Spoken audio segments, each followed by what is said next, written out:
Welcome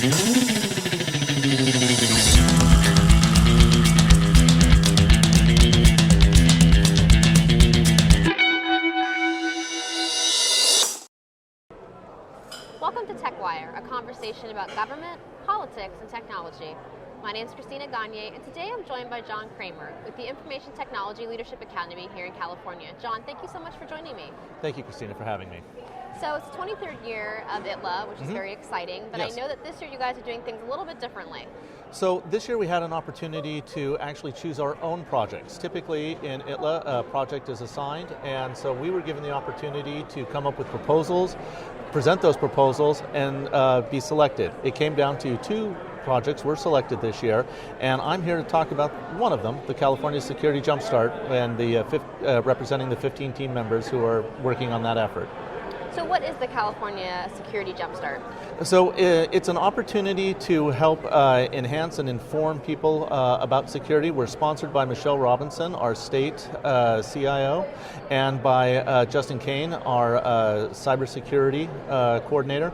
And its primary focus is to help smaller and medium businesses, or state entities, focus on data classification and categorization, and to help bring security requirements into the software development lifecycle at an earlier phase.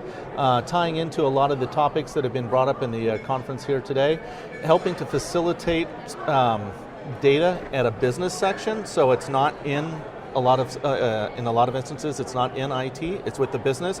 And so trying to take some of the more complex terms, technologies, and tools that are out there for IT, make them business friendly, and help them own and take ownership of the security of their own data. And the security process is about engaging vendors to support them in software development projects. So as you're working pretty intimately on a security project right now, what do you think are some of the challenges with the state of California and cybersecurity? Within the cybersecurity area, a lot of the challenges are in the area of defense. If you think about where we're going, we're trying to expand our reach to our public, so more internet-friendly tools, more mobile tools, and that opens up the attack vector for a lot of the bad guys out there. Before, we'll just put everything in a data center, we'll put a firewall around it, and we'll be safe. Now everything's out there. So a lot of the tools that we're developing, if we don't account for security in our mobile devices, on our internet sites more effectively, and better protection and classification of that data, it's going to be more accessible to the wider variety of people who want to get it for bad reasons. So I think it's important to prevent that from happening and to increase our awareness and protection of our security assets as we increase our vulnerability to the threats out there. So often when you get into projects of this nature, you come upon surprises, maybe things that you didn't expect, or maybe you're encountering things that you thought you were going to expect and they're just a little bit different.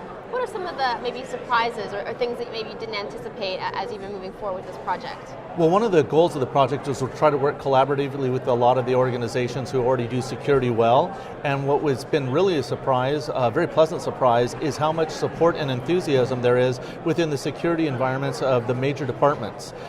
Some of them already fill this role and fill it relatively well, but even they're interested in sharing what they've learned with the greater community, and also in learning and getting information back, because they know what they know, but they haven't seen everything.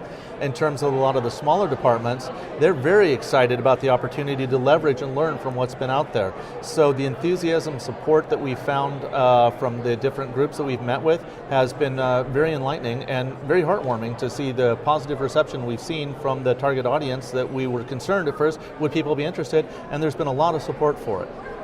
One of the questions I often ask on this show is government trends and innovation, and what do you think is going to happen next, or what are you excited about? So, what do you believe is on the horizon, and what gets you excited in the work that you do?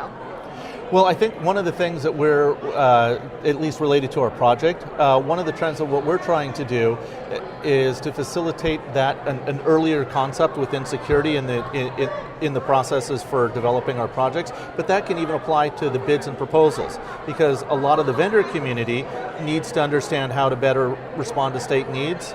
So as they understand more of the risks related to that the state faces, they can better respond, and so we can hopefully innovate into better solutions up front where the vendor community can understand what we're trying to do and come more readily to the table with solutions that will help us facilitate our needs. So helping to fill that gap, if you will, on the security side, and especially reaching it down to the business. One of the big trends is we're trying to move away from technology sort of dictating to the business and the business dictating to technology.